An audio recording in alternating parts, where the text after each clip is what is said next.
Okay, if you just close your eyes and listen for a second, you can almost hear it. What's that? It's the sound, steel being sharpened, that rhythmic scrape, scrape, scrape of wet stone on the blade. It's early morning, May 19th, 1536, Tower of London. Right. And underneath that sound, maybe you hear the thud of hammers, the finishing the scaffold, a low, simple wooden one. Yeah. It's not just an execution, is it? It feels like theater, a stage being set. A stage for a queen's final act. And the atmosphere the sources describe it, it's thick.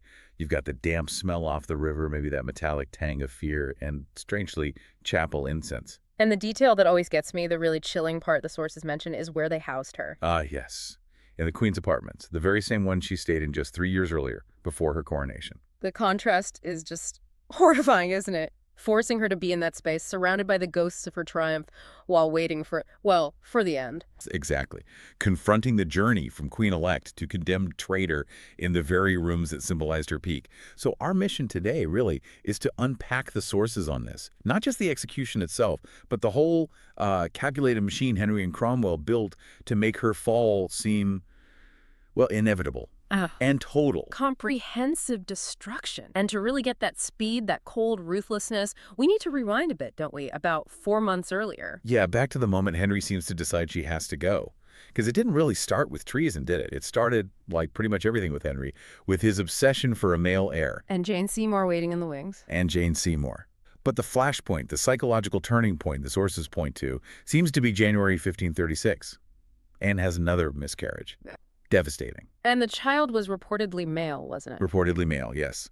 And this happens on the exact same day that Henry has that really bad jousting accident, knocked out cold for hours. Wow. The timing is just brutal. You can see how Henry, in his mindset, would latch on to that. Oh, absolutely. It convinced him.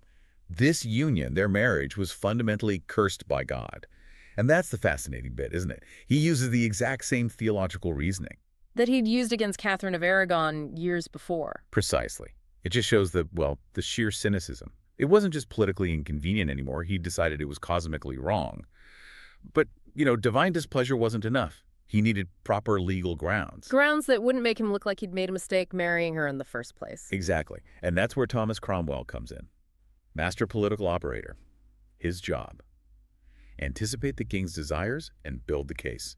Not for justice, but for demolition. A demolition job, executed incredibly quickly. Super fast. The sources show the arrests happening over just 5 days. It was clearly orchestrated to stop Anne's allies from even getting their bearings, let alone mounting a defense. So who did Cromwell target first? Key figures in her circle, naturally. But the first thread he pulled, the crucial one, was Mark Smeaton, the court musician, arrested April 30th. Smeaton. And his confession is basically the foundation for everything else, right?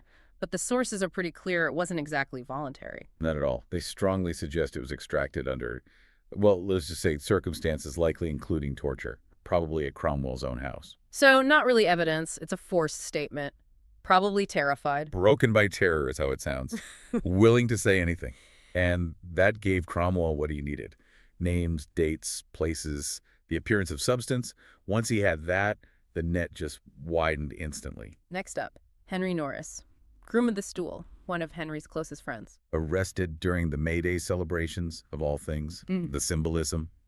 Arresting your best mate during a festival of spring and renewal, that sent a message. A terrifying one. If Norris isn't safe, who is? And he maintained his innocence, didn't he? Right to the end. Then William Brereton. And here the charges escalate, don't they? Yeah, it's not just adultery anymore. Suddenly it's also conspiracy to murder the king. See, Cromwell is building this narrative. Anne isn't just unfaithful, she's a direct threat to the king, to the state itself.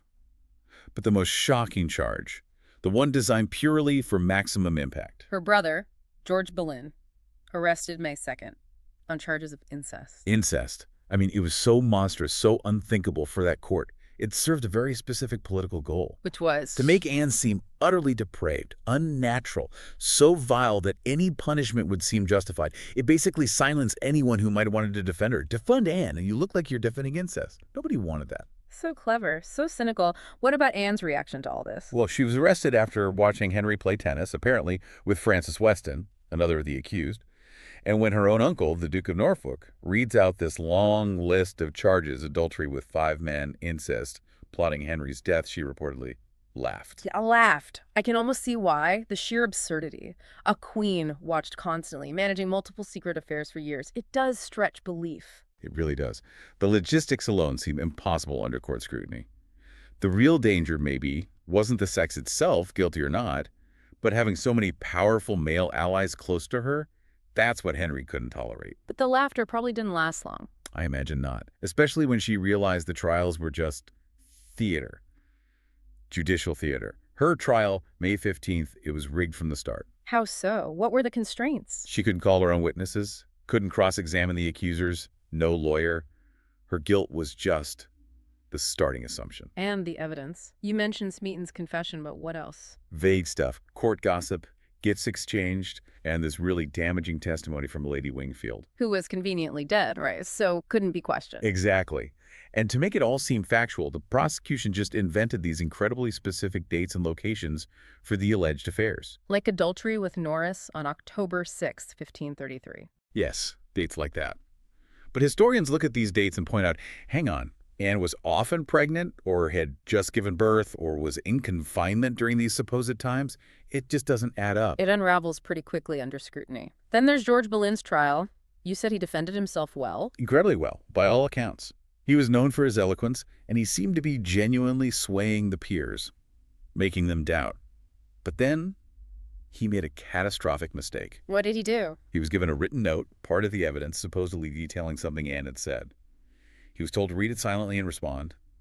Instead, he read it out loud to the entire court.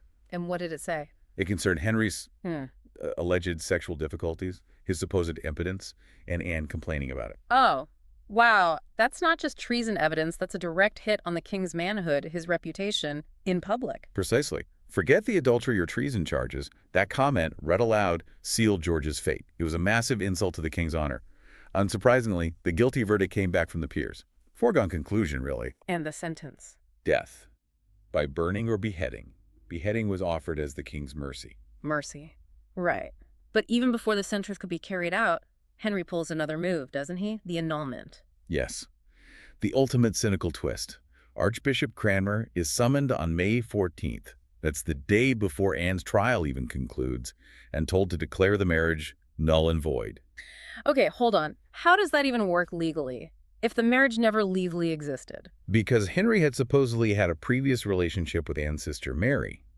That made his union with Anne incestuous in the eyes of the church, or so Cranmer argued under pressure. So if she was never legally his wife, how could she commit treasonous adultery against him as his wife? The charges contradict the annulment. Exactly. That's the core of the cynicism. Henry didn't care about legal logic. He wanted maximum destruction. He needed the annulment primarily to make Elizabeth illegitimate. Clearing the path for Jane Seymour's future children. Right. Solve the succession problem. The fact that it made the treason verdict completely nonsensical didn't matter. The verdict was already in the bag. So she's stripped of her title, her daughter declared illegitimate, condemned to death, and Henry even micromanages the method. He does. He makes this very unusual decision to bring over an expert swordsman from Calais. Not the traditional English executioner with a heavy axe. Why the sword? Well, it was presented as mercy. The French method, lighter sword, supposedly quicker, cleaner, more reliable, less messy. But there was a political angle too, surely. Oh, definitely. It distanced Henry slightly. Look how merciful I am. And crucially, it avoided the small but real risk of an English executioner either refusing the job or botching it and turning Anne into a sympathetic martyr figure. So the final scene, the scaffold, how did Anne approach it? With remarkable composure, according to the accounts. She chose her clothes carefully. A dark gray damask gown, mourning, perhaps, but with a white chemise underneath, maybe symbolizing innocence or purity. In her final speech, did she protest her innocence? Attack Henry? No. And this is seen as incredibly significant. Her speech was a masterclass in restraint. She praised the king's goodness, accepted the law's judgment, asked for prayers. She didn't proclaim her innocence or criticize Henry. Why not, if she was innocent? The consensus among historians is that it was one last, desperate political calculation. To protect Elizabeth. Exactly, to protect her daughter. Attacking Henry would have guaranteed Elizabeth's permanent disgrace, maybe worse. By showing loyalty, even in death, she gave Elizabeth the slimmest possible chance of future acceptance. Wow. So even her final words were strategic. It seems very likely.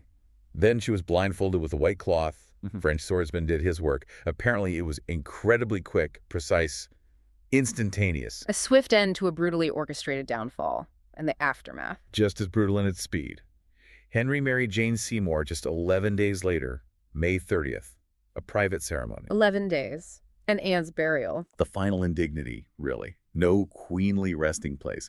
Her remains were put into an old elm chest, apparently one used for storing bow staves, and buried quickly, without ceremony, in the chapel inside the tower, St. Peter ad Vincula, alongside her brother George and the other men executed. Just discarded. And then Henry tried to erase her memory completely, didn't he? Systematically. Ordered portraits removed, her badges and initials chipped off stonework in royal palaces, coats of arms replaced, a deliberate attempt to wipe her from history. So, looking at the bigger picture here, Anne's death wasn't just about Henry wanting a new wife and an heir, was it? It set a terrifying precedent. Absolutely. The first English queen to be publicly tried and executed, it created this climate of fear that absolutely shaped Henry's later marriages, his entire court's dynamic. Yeah. Displease the king, and this could be your fate. And yet, despite all Henry's efforts, the scrubbing, the annulment, declaring Elizabeth illegitimate, the ultimate irony hangs heavy, doesn't it? It really does. The woman he destroyed, erased, invalidated, all in his obsessive quest for a legitimate male heir. She's ultimately remembered most powerfully to the daughter he cast aside, Elizabeth, who becomes, one of England's most celebrated monarchs. Which leaves us with a final thought, perhaps, for you listening. When the full weight of state power tries to systematically erase someone from history, can it ever truly succeed? Can the story of the individual, especially one who paid the ultimate price, ever be completely silenced?